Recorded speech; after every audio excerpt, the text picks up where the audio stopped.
আজকের এপিসোড বিএনপির গাড্ডায় পড়া নিয়ে। কেমনে বিএনপি গাড্ডায় পড়লো আর কেনই বা বিএনপি গাড্ডা থেকে আর উঠতে পারবে না, সেটা একটা ব্যাখ্যা হাজির করব। প্রথমে, সে তার মিত্রদের দূরে ঠেলে দিছে। একটা লড়াই সংগ্রামের মধ্যে দিয়ে যে সম্পর্কটা তৈরি হয়, সেই সম্পর্ক অনেক মূল্যবান। সেই সম্পর্কের মূল্যটাই বুঝলো না তারা। শুধু দূরে ঠেলা না, তাদের সাথে ভয়াবহ শত্রুতা শুরু করছে। এমন নোংরামো নাই যে করে দেয়, নোংরামোটাকে সে রাজনীতি মনে করছে। আর কি করছে, সে নিজের রাজনীতি ছেড়ে মুক্তিযুদ্ধের চেতনা রাজনীতি করতেছে। বিএনপির কর্মীরা ছাড়া বিএনপির কোনো বন্ধু নাই, সমর্থকও নাই। তাও বিএনপির কর্মী খুঁজে পাওয়া মুশকিল। হ্যাঁ, সবাই নেতা বিএনপির। সারা দেশের মানুষ ভীত আর বিরক্ত। সব জায়গায় দখল, সব জায়গায় নিয়ন্ত্রণহীনতা। বিএনপির নেত্রী এই শেখ রুমিনুর রহমান সে নিজেই বলে কন্ট্রোল করা যাইতেছে না। শোনান এডিটর সাহেব। নানান জায়গা থেকে কিন্তু বিএনপি নেতা কর্মীদের বিরুদ্ধে প্রচুর কমপ্লেইন আসছে। আমার কাছেই সকাল বিকাল কমপ্লেইন আসছে। বিএনপির নেতা কর্মীদেরকে মাঠ পর্যায়ে কন্ট্রোল করা যাচ্ছে না। চাঁদাবাজির সঙ্গে যুক্ত, জমি দখলের সঙ্গে যুক্ত, টেন্ডারবাজির সঙ্গে যুক্ত। আপনাদের আরেকটা জিনিস দেখাই। বিএনপি 5ই আগস্টের পরে স্বীকৃতি, এডিটর সাহেব দেখান সব স্বীকৃতি এক জায়গায় করা হয়েছে। খুন দেখান এডিটর সাহেব, দেখেছেন 166-র বেশি খুন নিজের দলীয় কোন দলে। ধর্ষণ 67-র বেশি। প্রত্যেকটা রেফারেন্স আছে, নিউজ আছে। আপনারা এইটা সাহেব ওয়েবসাইটের অ্যাড্রেসটা একটু লিখে দেন। 140-এর বেশি চাঁদাবাজি, হামলা, সংঘর্ষ, লুটপাট, দখল, ইসলাম বিদ্বেষ, হিন্দু বিদ্বেষটা ঢুকাবেন এর পরে আশা করি। চুরি, ডাকাতি, শিক্ষাঙ্গনে সন্ত্রাস, টেন্ডারবাজি, মিথ্যাচার। দেখেছেন এই দল ক্ষমতায় আসবে, এটা আবার চিন্তা করে। অবশ্য কুজারোচিত হয়ে শোয়ার শখ হয়, ইচ্ছা হয়। এখন দেখেন আর্মির কাছে ধরা খায় কি কইতেছে বিএনপির কর্মী, শোনেন। চাঁদাবাজি করো? জি স্যার, চাঁদাবাজি করি। স্যার ডিলারের নাম আব্দুল রাজ্জাক, সে আমাদের নেতৃত্বে বিএনপির একজন নেতা। সে হচ্ছে মানে আমাদের আমরা হচ্ছে কিনে আনছো। এই পর্যন্ত কয়টা ভ্যান ডাকাতি করছো? স্যার এই পর্যন্ত আমরা 12টা ভ্যান ডাকাতি করছি। আর অটো কয়টা করছো? স্যার ওটা আমরা 15টা করছি। মোটর সাইকেল কয়টা করছো? স্যার মোটর সাইকেল 10টা করছি। 10টা মোটর সাইকেল করছো? এই মোটর সাইকেল সেল দেবো কোথায়? স্যার এগুলো সব রাজশাহীতে চলে যায়। এই কার মাধ্যমে নাও? স্যার এটা হচ্ছে আমাদের ডিলার আছে, ডিলারের মাধ্যমে। ডিলারের নাম কি? স্যার ডিলারের নাম আব্দুল রাজ্জাক, সে আমাদের নেতৃত্বে বিএনপির একজন নেতা। সে হচ্ছে সবকিছু মানে আমাদেরকে হ্যান্ডেল করে। তো বিএনপি কি করতে পারত? অনেকভাবেই সে তার আগামীর ক্ষমতাকে সংহত করতে পারত। প্রথমত, সে তার জোটকে পুনরুজ্জীবিত করতে পারত, যে জোট ছিল জামাত ইসলাম আর ইসলামী দলগুলো মিলে। তাহলে বাংলাদেশের পলিটিক্যাল ল্যান্ডস্কেপ তাদের নিয়ন্ত্রণে থাকতো। দীর্ঘ লড়াই সংগ্রামের মধ্যে দিয়ে যারা বিএনপির পাশে দাঁড়ায় লড়াই করছে, তাদের নিজেদের ফোল্ডে নিয়ে আসতে পারত। যারা রাজনীতি করে না তাদেরকে, ধরেন 31 দফা রচনায় তারা ওয়ার্কশপ করে দলের বাইরের লোকদের ইনভলভ করতে পারত, একটা কনসালটেন্সি নিতে পারত, একটা ডায়ালগ করতে পারত। ছাত্র সংসদ নির্বাচনে যেহেতু তারা জিততে পারবে না, এই অ্যানালাইসিসটা থাকলে সে ছাত্র দলের নামে প্যানেল না দিয়ে 24-এর বৈষম্য বিরোধী আন্দোলনে যারা ফ্রন্টলাইনার ছিল তাদের দিয়ে প্যানেল করে সাপোর্ট দিত। যেমন রাকসুতে আম্মারদেরকে সাপোর্ট দিতে পারতো, কোথাও তারা শিবিরকেও সাপোর্ট দিতে পারতো। তাতে পরাজয়ের গ্লানিটা নিতে হইতো না। প্র্যাকটিক্যাল কারণেও বিএনপি দেশ চালাইতে পারবে না। ক্ষমতায় আসলেও দেশ চালাইতে হইলে 1 পয়সার দুর্নীতি করা যাবে না। বাংলাদেশের ইকোনমি সেই চাপ নিতে পারবে না। বিএনপি দুর্নীতি না কইরা থাকতে পারবে না। টেম্পু স্ট্যান্ডার্ড, চাঁদাবাজি, দখলই তো সামলাইতে পারতেছে না। রাষ্ট্র হয়তো বলে দুর্নীতি থামাইবে কিভাবে? এইটা সে ওই যে রুমিন পারানা কইছিল না, শেখ রুমিনুর রহমান কইছিল না যে কন্ট্রোল করা যাচ্ছে না, এটা একটু শোনান না। নানান জায়গা থেকে কিন্তু বিএনপি নেতা কর্মীদের বিরুদ্ধে প্রচুর কমপ্লেইন আসছে। আমার কাছেই সকাল বিকাল কমপ্লেইন আসছে। বিএনপির নেতা কর্মীদেরকে মাঠ পর্যায়ে কন্ট্রোল করা যাচ্ছে না। চাঁদাবাজির সঙ্গে যুক্ত, জমি দখলের সঙ্গে যুক্ত, টেন্ডারবাজির সঙ্গে যুক্ত। তো দেখেছেন কেমনে থামাবে? এই দল কেমনে রাষ্ট্র ক্ষমতায় গেলে দেশ চালাইতে পারবে? চালাইতে পারবে না। এই জন্যেই বিএনপি আর উঠে দাঁড়াইতে পারবে না। এইবার হারলে শেষ। এই দলের সাধারণ সম্পাদকের বনজামাই 111 করে খালেদা জিয়ারে মাইনাস করে বিএনপি কর্মীদের দৌড়ে নিখাইছিল, দেখেছেন? হ্যাঁ, জেনারেল মাহবুব আর মেয়ে জামাই জনগণকে বোকাচোদা বলে। সে দৌড়ানি খাওয়ার লাইনে আছে। ইলেকশনের রেজাল্টের পরে যখন বিএনপি বিরোধী দলের সিটে বসবে, হাজার হাজার কোটি টাকা খরচা করে নমিনেশন কেনা পাবলিক গুলা পাছা থাপড়াইবে আর পারবে গায়েল। তো গায়েল পাড়ার জন্য তো কাউরে খুঁজবে। তখন জামাই কোটার বিএনপির বুদ্ধিজীবীদের পাইলে তারে কি কইবে? না, বিএনপির জামাই কোটার বুদ্ধিজীবীরা আমি এখনো পোস্টমর্টেমে ধরি নাই, ধরবো। টাইম আসুক, একেবারে মান্দার গাছে তুলবো। ও জিন্দেগি তো ওই মান্দার কাছে উঠে নেই, নাম্বার পারবে না। আমি কইতেছি বিএনপি কর্মীরা কি কইবে? হ্যাঁ কইবে, আহো ভাতিজা আহো, আহো বাতিজা আহো। হ্যাঁ সেজন্য তার ইচ্ছে সব জায়গায় হারু পাট্টি হয়েছে। বিএনপি একটা ঐতিহাসিক দুর্বলতা ছিল, সেটা থেকেই বিএনপির যত সমস্যা শুরু। বিএনপি আসলে ঘুরে দাঁড়ায় আবার 90 দশকে।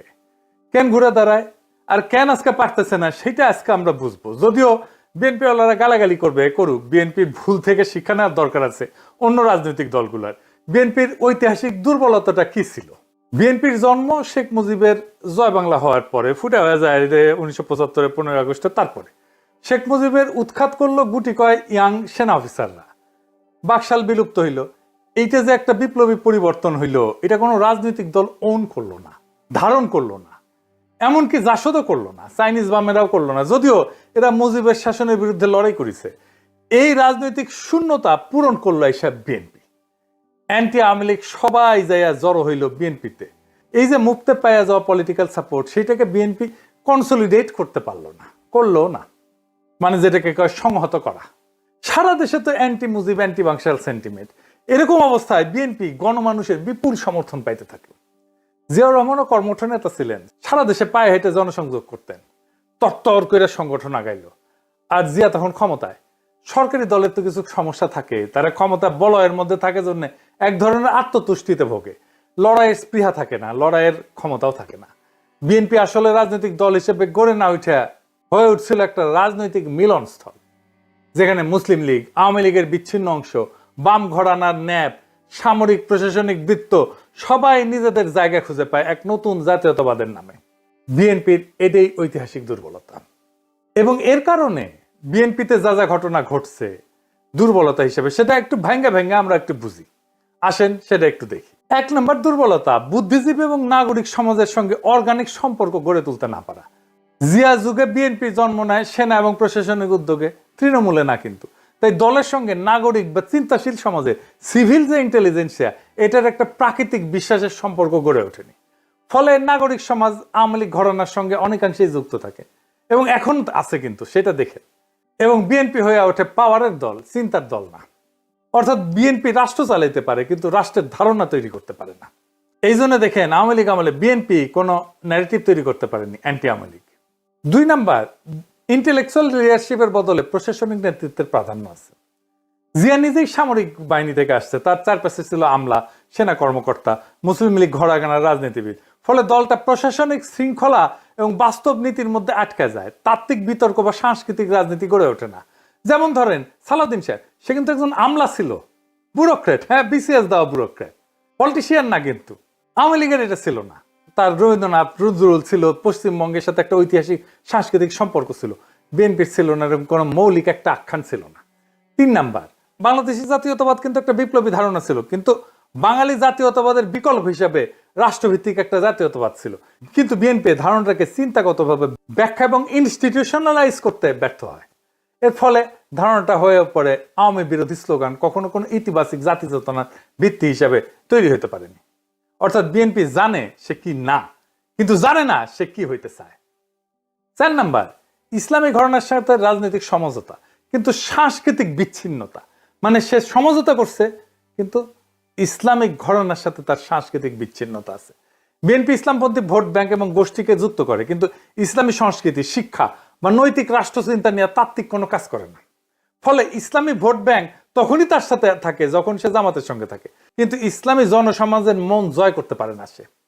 এর ফলে দলটা মধ্যপন্থী পরিচয়ে আটকায় থাকে, এবং বিএনপি আলারা নিজেদেরকে সেন্ট্রিস্ট বা মধ্যপন্থী বলতে তৃপ্তি পায়।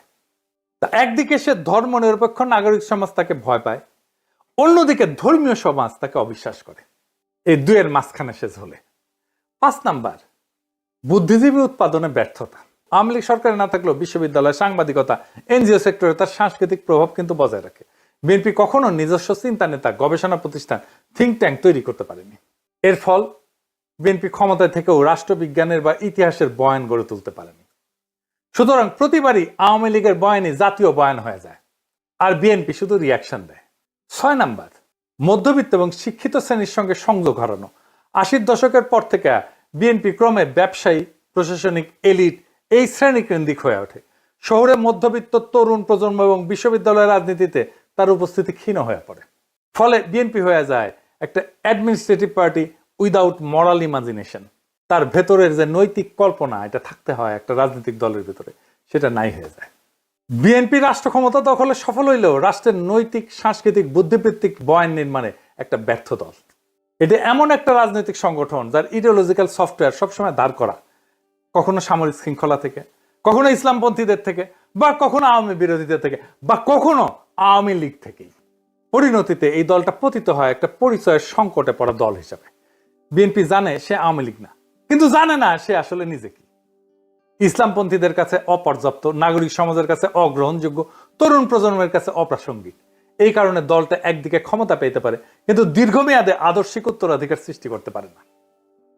আরেকটা উদাহরণ দিই বিএনপি কর্মীদের সাংস্কৃতিক মান সম্পর্কে। এই ছেলেরা বিএনপির সালাউদ্দিন সাহেবের ব্যাক বয়, মানে ব্যাকটন, হ্যাঁ, তার লেখা দেখেন, দেখেছেন? এডিটর সাহেব এটা আন্ডারলাইন করে দেখাই দেন, প্রচন্ড রকমের হিন্দু বিদ্বেষী। এইটা কেন হয়? এবং বিএনপি তৃণমূলের অনেক কর্মী কিন্তু এইরকম একই চিন্তা চেতনার। কেন হয়?